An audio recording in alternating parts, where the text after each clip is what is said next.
الحمدللہ، اسماء و صفات کے مشاہدے کا مفہوم یہ ہے کہ تکوینی اور تشریعی طور پر تمام موجودات کا اللہ تعالیٰ کے خوبصورت ناموں اور بلند صفات سے کیا تعلق اور کیا رشتہ ہے، اس کی معرفت حاصل ہو جائے۔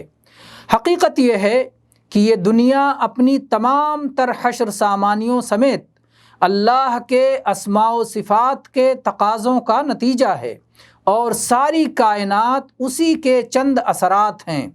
اللہ کے ہر فیصلے اور اس کی تمام تقدیر میں انتہائی حکمتیں اور عظیم نشانیاں ہیں، جن کے ذریعے بندوں کو اللہ کے اسماء و صفات کی پہچان حاصل ہوتی ہے، جو اللہ کی محبت، اس کے ذکر و شکر اور ان حسین ناموں کے ذریعے اللہ کی بندگی کا تقاضا کرتی ہیں۔ ہر ایک نام کی علم و معرفت اور حال و سلوک کے اعتبار سے ایک مخصوص طرز عبودیت اور جداگانہ طریقۂ بندگی ہے۔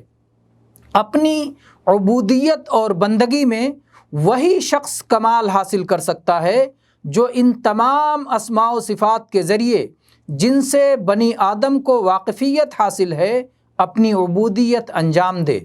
ایک نام کے مطابق بندگی دوسرے نام کے مطابق بندگی سے رکاوٹ نہ بنے۔ قدیر نام کے تقاضے کی بندگی حلیم و رحیم نام کے تقاضوں کی بندگی پر حجاب نہ بننے پائے، جیسا کہ بعض افراد اور بعض فرقوں کے ساتھ ہوا ہے۔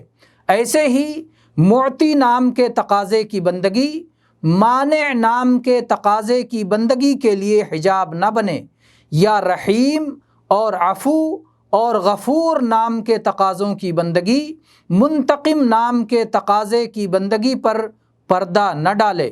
ایسا نہ ہو کہ اللہ کی محبت، لطف و کرم، نیکی و احسان والے ناموں کے تقاضوں کی بندگی عدل و کبریا اور عظمت و جبروت والے ناموں جیسے ناموں کے تقاضوں کی بندگی کے لیے رکاوٹ بن جائے۔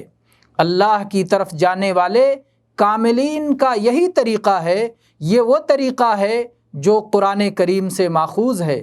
اللہ تعالیٰ کا ارشاد ہے، وَلِلَّهِ الْأَسْمَاءُ الْحُسْنَى فَادْعُوهُ بِهَا، سورہ اعراف آیت نمبر 180۔